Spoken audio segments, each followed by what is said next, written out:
He's a doctor, an inventor, an athlete. And by the way, a quadriplegic. Now that hasn't stopped him from going to med school, going to business school, and climbing Pikes Peak a couple times in his spare time. And now he's inspiring countless others along the way. Dr. Glenn House knows a thing or two about challenges. Come this way. Go back and have a seat. Good. He's overcome a big one. I'm classified as a C7 complete quadriplegic. So I don't have complete use of 4 limbs. It all happened during a ski trip in college. I said I would go first and shot down a chute, and that's about the last thing I remember. He spent 3 months in rehab and during that time had a few dark nights. You wake up in the morning and you say, okay, what have I got to do now? Without dexterity in his hands, dreams of becoming a dentist disappeared. I'd ask the docs, do you know anybody that's gone through medical school in a wheelchair? Because I had not yet, and I was wondering if that's possible. Turns out it was possible, for Glenn anyway. I've heard of somebody, and that's all I needed. And so at that point I said, okay, well, I'm going to do this.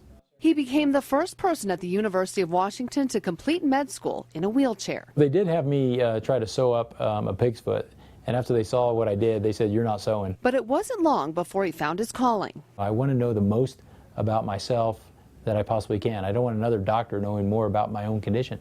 So I said I need to go into rehabilitation. Let me sit on your lap? Yes.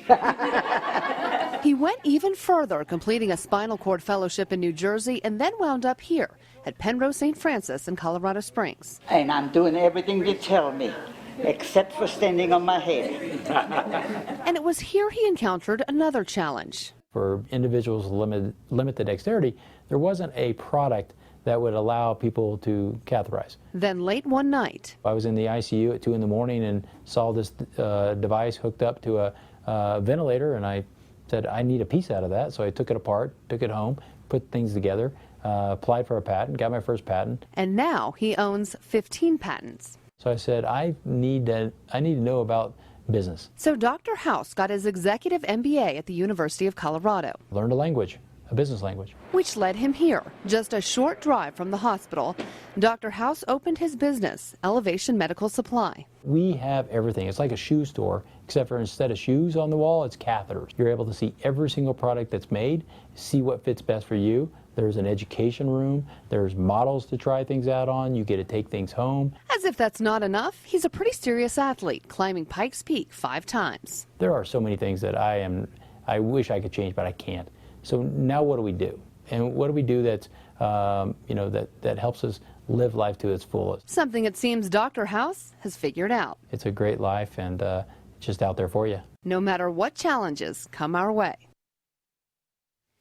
Wow. And that's why I call him Dr. Awesome. Oh, yeah. And that's an understatement. Yeah. Well, one of the many people inspired by Dr. House, his own daughter. His eldest is actually applying to college right now, and her essay is about Dad. She's got a lot to write about. No for sure. kidding. She should write a book.